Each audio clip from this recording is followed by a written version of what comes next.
A picture is worth 1,000 words, and a well-placed graph can help the reader completely understand the essay that you are writing. A well-placed image in a narrative essay can enhance the story and allow the reader's imagination to soar. The number one rule of thumb when using qualitative analysis is what I like to call loyalty to the reader. I want to make sure that the content of my essay is clear, concise, sharp, and that the reader doesn't have to stop and figure out anything. If I've placed something in the essay, such as a chart, there is an arrow photoshopped on there to show the reader exactly what they need to see. Graphs and charts are kept simple and complete, and all images are sharp. Avoid logos. Logos don't do anything. They are simply a logo. Unless I'm writing an essay about a logo, I want to use an image that will inspire the reader to continue moving forward, stop, enhance the content. So let's look at qualitative analysis real quick and go over some of the points of using that. For our purposes, for this class, we're only going to look at 4 areas of qualitative analysis: use of persuasive images, clear graphs, fiction analysis images, and the images in bias. Let's start with some persuasive images. Let's say that I am writing a persuasive essay and I want my reader to be inspired to save a swan habitat area. I want to select my images very carefully to place in my essay at key points where I want the reader to stop and see something that will inspire the reader to give money. That's the persuasive essay that I'm writing for this example. Okay, so as I look at images, I need to decide which way will I go with images to inspire the reader. If I find negative images of swans in distress, although I'm going to have to show that swans are in need of rescue, if I focus on those types of images, I'm going to upset the reader. And that's okay to a point, but this is the fine idea of really selecting images. Let's take a look at some images for swan rescue efforts and see the ones that I want to add to my folder that I might consider using in an essay designed to inspire the reader to give money. I went to Google and I typed in swan habitat rescue, and I'm going to look at some images that I am going to add to my folder that I'm going to consider. I'll also document the images when I select them so I can make sure that I show credit where that is. Now, if all I do is put this picture in my essay, does this look like somebody helping the swans? They actually are, but in the essay it could be mistaken. This looks like a swan attacking a person. So that's not going to inspire a reader, but take a look at this image right down here. This is clearly the image of a person helping swans. There's no question. The reader doesn't have to look at the image and think, I don't know really what's going on in that picture. That picture is clear. And I want to hope to inspire the reader to say that they too can help a swan rescue effort. This is a nice picture, although it's one person with one swan. And that's okay if that's the way that I want to go. But look at this picture is far more appealing. This is a free image as opposed to a stock image that I would need to purchase. This, and I don't want to have to license an image, I want to be able to use a free image. Look at the colors in this. These are colors of blue, calm, evening colors. It looks like a cleaned up habitat area. So this is what I mean when I say we want to select images that inspire the reader. When it comes to inspiring readers, nothing works with animals quite as effectively as babies. The swan is actually rescuing the babies and transporting them, and that's also an effective image. So the important thing to consider in persuasive use of images is what exactly do you want the reader to take away from the essay that you are writing, and select images that are sharp, crisp, free images that will help transmit your message.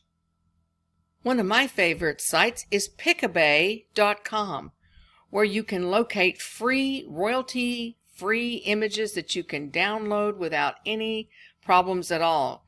You search for images and see what comes up. Sometimes you can't find a lot of great images, but I often do. I typed in swan, and what I see first are these are purchased images. So I want to scroll down below those and find the ones that are free, which are shown right below.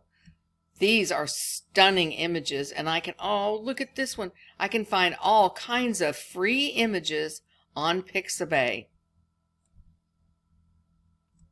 Inserting graphs and charts can be tricky because sometimes they are convoluted, they can be blurry, they can be confusing, and again, my loyalty is to the reader. So I want to make sure that I select or create graphs and charts that are easy to show the reader what I want them to see, and includes an explanation that shows, as you can see in figure 1, as you can see in, or the red arrow points out that, so forth.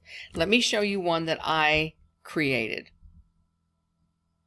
This is a theory essay that I wrote about Woodstock 1969.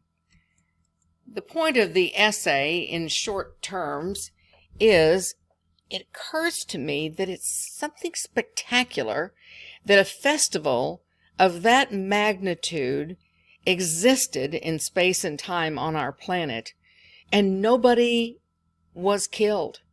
Nobody drew a weapon. There were no fights. Nothing happened other than peace and love. People say, well, yeah, they were all taking drugs. Even more the exceptional case of it. People coming down from drugs are not happy people. And so I found that interesting. And so as I'm going through, I needed to find statistics to show the enormity of the concert. Some people don't know about Woodstock 1969, and they don't realize how massive the entire festival was. So I include some images and a graph that I created. This image is inserted in page 4 to show the expanse of the actual concert area itself. This image, however, does not include all of the people who were camped back here in these woods back where you can see my pointer. It doesn't include people over here that were off into the nearby towns, and it doesn't continue the image all the way down here. There were no images of that magnitude, but it does give a good view. Each one of these little tiny dots are people. So now I've shown it this way. Now I want to show it in a graph and a chart. This is a chart that I created. You can see it's color-coded. It's very easy to see the point that I'm making here. What I did is I took the statistics from the other festivals that were taking place during this era of outdoor folk festivals, music festivals, and I went to a statistician, paid them $5 to organize this, and then created a graph and a chart. Let's take a closer look at this graph.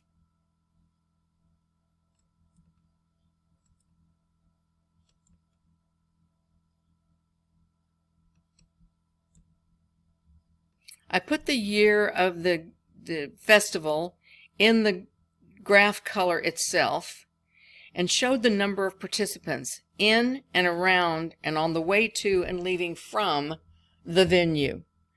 So you can see that we started, and then I have a color code chart over here. Very easy for the reader to pause and take a look. If they don't want to pause and take a look, they can see simply by the sheer spike in the color the difference in the number of participants Each one of the other festivals that are shown from 65 up to 70 included casualties, rapes, stabbings, all except Woodstock 69. So that's the point that I want to make with graphs and charts.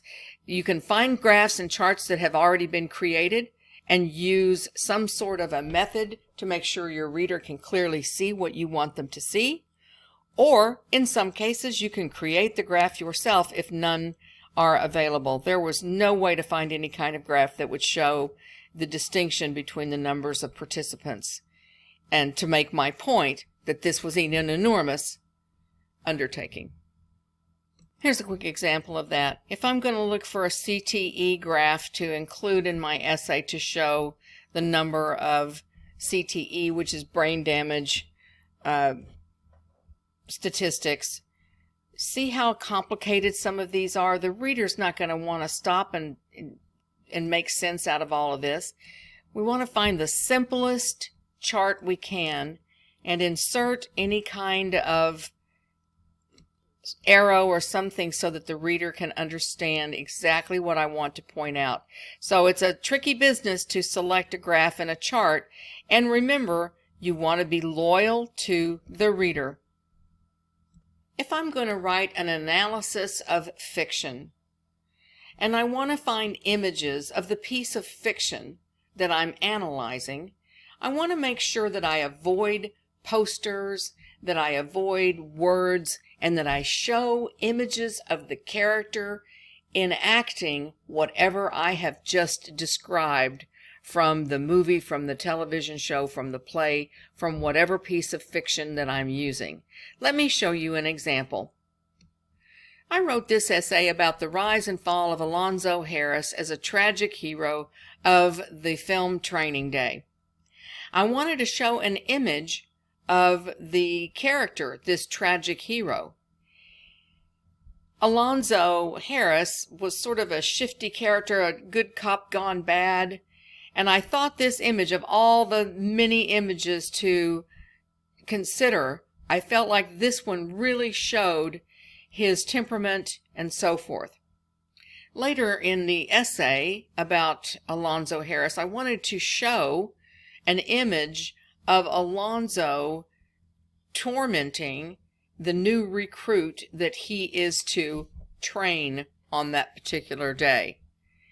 And I felt like this image, of all the hundreds of images that I could have located, I felt like this one really shows the character in action, enacting exactly what I have described in the paragraph. In showing the world of the story, the motif of Training Day, I selected this image of the set location itself. And I felt like it shows people in motion, it shows an element of danger, and it looks like it just really captures the essence of the motif and the tone of that particular film. One of the qualities of a tragic hero is that they must die a very public and very dramatic death, and I felt like this image captured that. And notice that all of the images that I'm using are the same basic color scheme, and they are all framed exactly the same, and they are all basically the same size, with the exception of images that I need to stand out to really bring home the point of my essay. And though this isn't a persuasive essay, remember that a tragic hero starts off with heroic qualities but has that one tragic flaw. So I ended the essay with an image of the character as he was before his downfall. So instead of using one of these logos, I chose to scroll through the images and use actual images from the film itself to show the character in motion doing what the character does.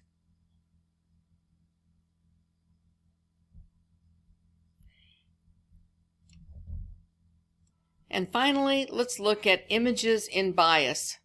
And I have a very easy, fast way to show you this. These are images of President George W. Bush. If I want the reader to see President Bush as heroic, as presidential, I'm going to use this image. If I want to show him looking like a goofy clown, I'm going to use this image. And if I want him to look confused, I'd use this image. That's bias, folks. So remember that when selecting images, make sure that they are crisp, sharp, and that all images are the basic same color scheme and framed up exactly the same. Unless it's a huge long essay, basically if you have black and white images, then they're all black and white images. If they are color images, then they are color images. Some of the exceptions are longer essays. In the Woodstock essay, I do use the logo because selling of the poster was one of the ways that the concert was promoted. Because the question also comes up, how did 4 million people know about a concert when there was no internet, there was no cell phones, there were 150 major radio stations in the country? How did 4 million people know about it? So that's why I used the poster with that logo to show that. And those are exceptions, and if you need to do one of those exceptions, you'll let me know and I'll run that by me. But that's the basic Cook's tour of qualitative analysis. And yes, you're right, it can be much more complicated than that. It can go more into depth, but for this course, for this class and our course objectives, this is plenty for you to know and absorb about the wonderful world of using images effectively in essays.